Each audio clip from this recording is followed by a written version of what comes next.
Hi guys, welcome to my channel Lush Gardener. I hope you guys are fine and are safe. So these were some of the succulents that were present in the drum or the container, which were completely damaged, as you can see, but they still have a lot of life and I'm sure that I'll be able to revive them.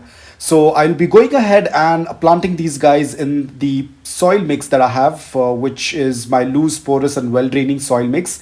Now I will put the name of this succulent on the screen because it's little difficult to pronounce the name. So let me quickly dig up the soil. Now ensure guys, whenever you're doing any kind of repotting, the soil has to be completely bone dry. You can see over here, my soil is completely bone dry. Now again, the soil mix that I'm using over here is aquarium sand with garden soil, and I had some mountain soil with me which I have mixed it with this potting mix. So ideally I do not use mountain soil, but here I had some mountain soil available, so I added with this mix. But ideally my mix is an aquarium sand and regular garden soil which is filtered. So now I will quickly go ahead and pot all of these into the soil. And if I have to talk about the dormancy of this succulent tends to go dormant during the summers, and winter is their growing period. But I'm still going to go ahead and put them into the soil. I'm going to repot them because I don't have any other option. They were inside the container. If I'm going to leave them as it is, they will definitely get rotted and die.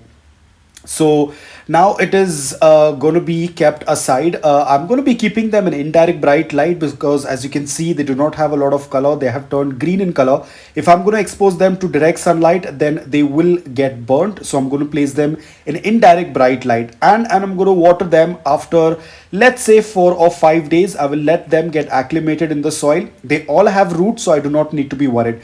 I'll quickly blow off any dust that is present on the succulent leaves so that they will be able to breathe properly because they have been in the container for a really long time. So guys, this is how the succulent looks right now. It's been a couple of months since I had potted it into it. The older leaves, I have not plucked out any of the older leaves. I have left them as it is, and now you can see a lot of new growth. The older leaves were very damaged, which I left them as it is. I did not pull out any of the dry leaves, and I kept watering it and giving it a good amount of sunlight. And now you can see that beautiful growth on the crown area.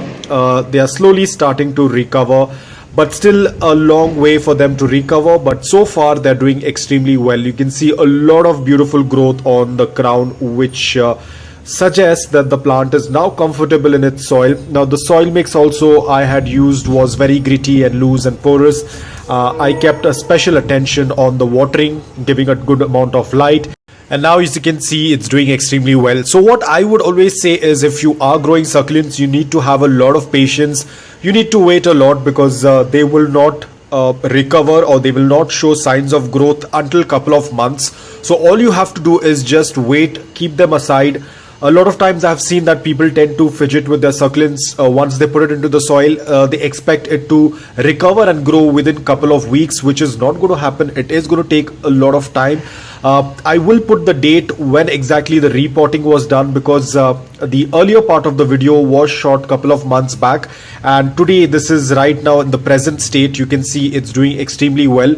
So I'm very sure, because I'll have to check the date, I am very sure that this was potted at least 2 months back. I'm not very sure, I'll check the date. But you can see you need to have a lot of patience. You need to wait. Even if it starts showing little bit of sign, a lot of people get very excited and then they start moving the succulent around. You shouldn't do that. When you have placed your succulent in a particular location, let it be there for some time, because the succulent is getting acclimated. If it was damaged a lot, it will start to recover, but it's going to take a very long time. So ensure that once the succulent has been put into the soil, do not repot it quite often. Do not move it around too often. If you are afraid that that particular location is either going to get too much of sunlight, or let's say there is going to be too much of heat, then ensure that the initial stage itself you prepare a place wherein you're going to keep it, and then you do not need to move it every now and then. So guys, that's all about this video. I hope that this video was helpful to you. If it was, please hit the like button. If you're new to my channel, please consider subscribing to it. Until then, take care, stay safe and keep propagating.